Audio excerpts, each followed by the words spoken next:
Hello दोस्तों आज हम देखेंगे वन पॉइंट पर्सपेक्टिव। ये बहुत इम्पॉर्टेंट सब्जेक्ट है पर्सपेक्टिव।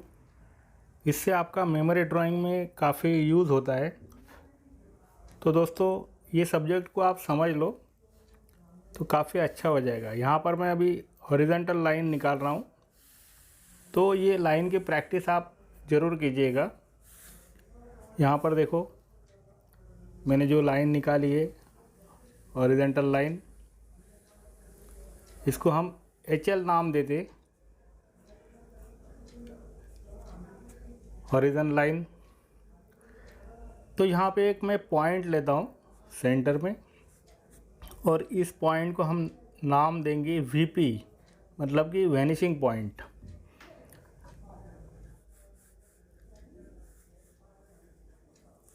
यहाँ पर मैं एक लाइन लेता हूँ कोई भी साइज़ की, और उसको मैं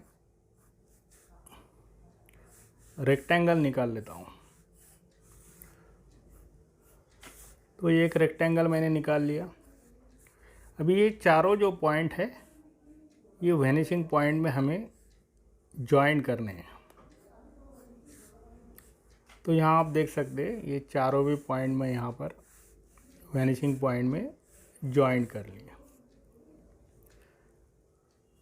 तो यहाँ पर एक वर्टिकल लाइन निकाल लेता हूँ, और ये जो बॉक्स बन गया है इसको मैं थोड़ा शेडिंग कर लेता हूँ तो आपको समझ में आएगा। ये एक लेफ़्ट साइड हो गई, ये फ्रंट साइड हो गई। तो हमारे आई लेवल के ऊपर अगर राइट साइड में है तो हमें दो साइड दिखते हैं। अगर ये देखो VP पॉइंट के अगर राइट साइड में है, सपोज़ यहाँ पर मैं एक लाइन स्ट्रेट खींच लेता हूँ, तो ये VP पॉइंट हो गया। इसके अगर राइट साइड में हम कोई भी चीज़ निकालते हैं तो उसके दो साइड हमें नज़र आते हैं। नेक्स्ट अगर हम लेफ़्ट साइड में निकालते हैं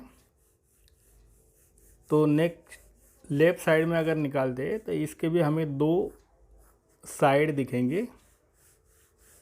ये बिल्कुल मैं आई लेवल के ऊपर निकाल रहा हूँ। तो ये VP जो है वैनिशिंग पॉइंट, मतलब कि हॉरिजॉन्टल लाइन जहाँ पर भी है तो ये हमारे आई लेवल की लाइन आती है। तो ये जो चार पॉइंट यहाँ पर दिख रहे हैं 1 2 3 4, तो इनको मैं VP में ज्वाइन करता हूँ। तो दोस्तों ये बात आप बिल्कुल समझ लेना है, प्रैक्टिस करनी है, क्योंकि जो भी हम मेमोरी ड्राइंग निकालते हैं तो उसमें हमें पर्सपेक्टिव का बेस लेना पड़ता है। पर्सपेक्टिव के ऊपर ही हमें ये ड्राइंग बनाने पड़ते हैं। तो यहाँ पर देखेंगे कि एक मैंने रेक्टेंगल निकाला, ये साइड में भी एक रेक्टेंगल। तो ये देखो ये साइड जो है, पीछे वाली साइड छोटी रहती है, छोटे होती जाती, और फ्रंट की जो रहती है वो बड़ी होती है। तो यहाँ पर आप देख सकते हैं कि मैंने यहाँ पर जो निकाला है ये लेफ़्ट साइड में निकाला, मैंने VP पॉइंट के लेफ़्ट साइड में निकाला है, ये VP पॉइंट के राइट साइड में निकाला है। तो यहाँ देख सकते हैं किस तरह अगर हम इसको आई लेवल के नीचे निकालते लेकिन हमारे सामने फ्रंट में, तो वो कैसा दिखेगा। देखो कोई भी चीज़ हमें अगर बनानी है तो उसके लिए क्यूब, क्यूबॉइड, ओवल, सर्कल, ये सारी चीज़ें हमें लेनी पड़ती है। तो बेसिक जो शेप्स है उसके आधार पे ही हमें हर चीज़ निकालनी पड़ती है। जैसे कि कुछ टेबल निकालना है, चेयर निकालना है, बॉक्स निकालना है, तो यहाँ पर आप देखेंगे ये बिल्कुल ये हॉरिजॉन्टल लाइन के पैरेलल लाइन मैंने यहाँ पर दी, और ये VP में जाने वाली लाइन को यहाँ डार्क कर रहा हूँ। फ्रंट के जो है लाइन चारों भी, इसमें कोई बदलाव नहीं आएगा, ये एक दूसरे को पैरेलल रहेंगे। तो यहाँ पर आप देख सकते हैं कि किस तरह ये बॉक्स बन गया है। या तो इसको टेबल बोल सकते हैं या बॉक्स बोल सकते हैं।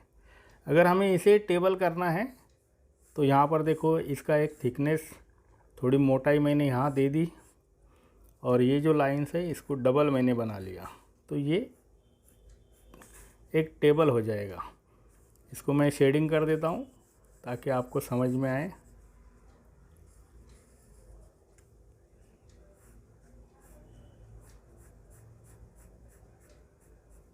तो यहाँ पर आप देख सकते हैं किस तरह मैंने ये टेबल बना दिया। तो दोस्तों, अगर यही बॉक्स को मैं आई लेवल जो है हॉरिजॉन्टल लाइन के ऊपर, मतलब कि आई लेवल के ऊपर अगर निकालता हूँ तो ये किस तरह आएगा। तो देखो ये आई लेवल के ऊपर मैंने निकाल लिया, ये सेंटर में आना चाहिए थोड़ा, तो थोड़ा इस साइड लेता हूँ, उसकी साइज़ थोड़ी बढ़ा लेता हूँ। और यहाँ पर आप देखेंगे तो ये वीपी में चारों पॉइंट यहाँ पर मैं ज्वाइन करता हूँ। तो यहाँ आप देखेंगे चारों पॉइंट अगर मैंने ज्वाइन कर लिए तो पिछले वाले पॉइंट तो दिखेंगे नहीं, हमें नीचे का पार्ट दिखेगा। तो ये पार्ट को मैं थोड़ा डार्क कर लेता हूँ।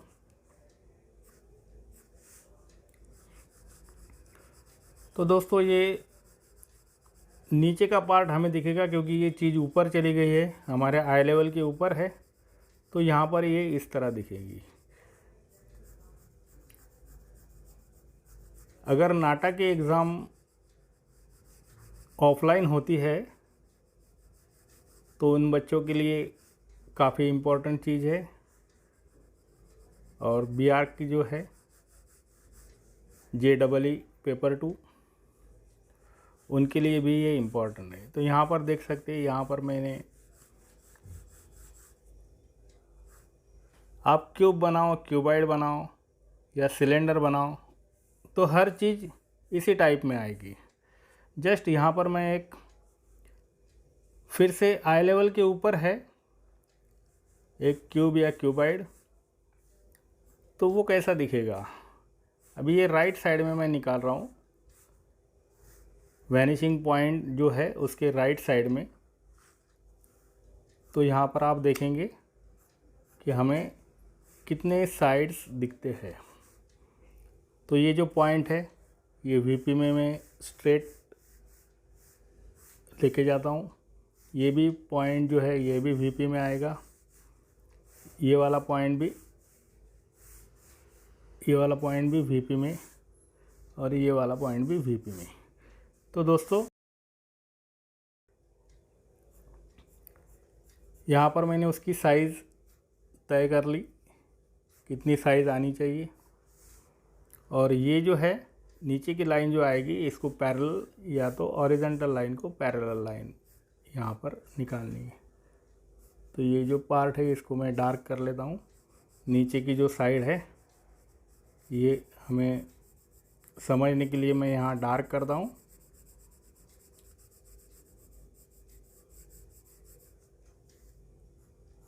इस साइड को लाइंस देता हूँ, और फ्रंट साइड जो है उसको मैं खुला छोड़ देता हूँ, उसको कोई मैं शेडिंग नहीं करता हूँ। तो दोस्तों, इस तरह हमें यहाँ पर 3 साइड दिखने लगते हैं। आई लेवल के अगर सामने है तो 2 साइड दिखेंगे, आई लेवल के नीचे है और फ्रंट में है तो 2 साइड दिखेंगे, आई लेवल के ऊपर है पर साइड में है तो यहाँ पर 1, 2 और 3 साइड दिखेंगे। सेम वैसा ही इस साइड में भी आएगा। तो ये आप बना के देखो, यहाँ पर मैं सिर्फ रेक्टेंगल बना के दे रहा हूँ, तो आपको बनाना है वैसे ही सेम। अगर नीचे के साइड आता है, आई लेवल के नीचे अगर आता है कोई बॉक्स, क्यूब, क्यूबाइड जो भी आप निकालेंगे तो वो कैसा दिखेगा। तो देखो ये जो पॉइंट है, ये एक पॉइंट है, ये एक, और ये चारों पॉइंट को हमें वीपी में ज्वाइन करना है।